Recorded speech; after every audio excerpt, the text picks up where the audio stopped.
ya, Bu ya. Tante Sarah, Dr. Ian. Halo. Hari ini kita lagi ngapain nih? Hari ini kita mau visitor. Oke, kita boleh tanya nggak, Dok? Dok, kalau ada benjolan di leher itu berarti terkena kanker nasofaring. Benjolan leher kayak mana dulu ya? Kita harus pahami gejala awalnya. Jadi kanker nasofaring itu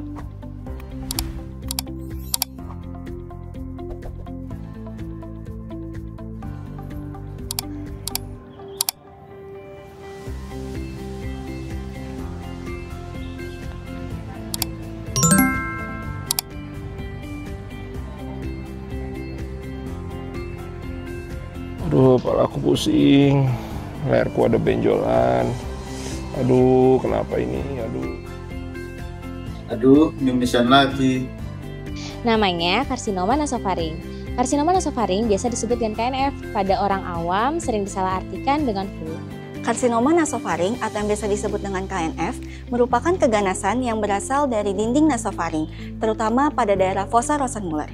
Berbeda dengan keganasan lain pada daerah kepala leher, KNF berhubungan erat dengan infeksi Epstein-Barr virus, faktor genetik, serta faktor lingkungan. Jadi, apa saja gejala KNF? KNF memiliki trias utama, yaitu 1.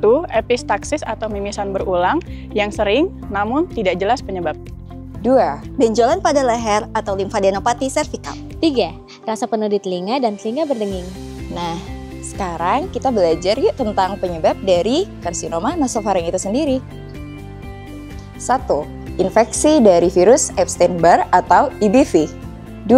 Faktor lingkungan atau diet, jadi paparan asap rokok atau pasien yang merokok dalam waktu yang cukup lama, atau diet makanan seperti konsumsi ikan asin atau makanan berpengawet yang dikonsumsi sejak lama. Yang ketiga, faktor genetik. Jadi, riwayat keluarga dengan karsinoma nasofaring dapat meningkatkan resiko lebih tinggi untuk terkena atau terdiagnosis karsinoma nasofaring. Jadi, untuk menegakkan diagnosa pada karsinoma nasofaring, kita dapat melakukan pemeriksaan nasoendoskopi.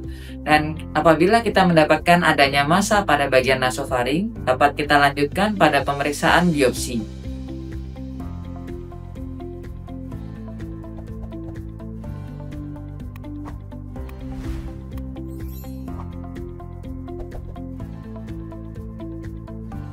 Apabila kita mendapatkan adanya benjolan pada leher, kita dapat melakukan pemeriksaan biopsi aspirasi jarum halus atau FNAB coli.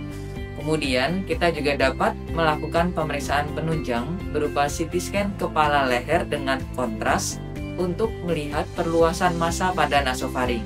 Jadi, apabila kalian memiliki keluhan pada hidung disertai dengan benjolan pada leher, jangan lupa untuk segera memeriksakan diri ke dokter. Secara histopatologi, sel karsinoma nasofaring dibagi menjadi 3 tipe utama. Tipe yang pertama, keratinizing squamous cell carcinoma, cukup jarang ditemukan namun memiliki prognosa yang kurang baik.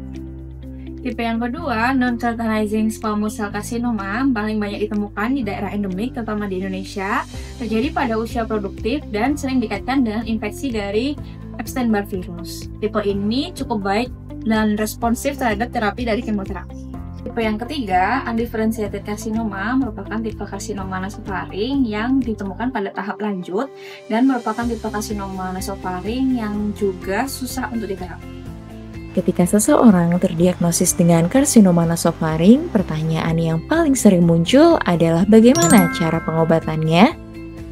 Untuk terapi dari karsinoma nasofaring dapat dipertimbangkan untuk dilakukan radioterapi, di mana fungsi dari radioterapi adalah merusak atau memperlambat pertumbuhan dari sel kanker tersebut. Pada beberapa kasus, radioterapi dilakukan dalam waktu beberapa hari atau sampai dengan beberapa minggu.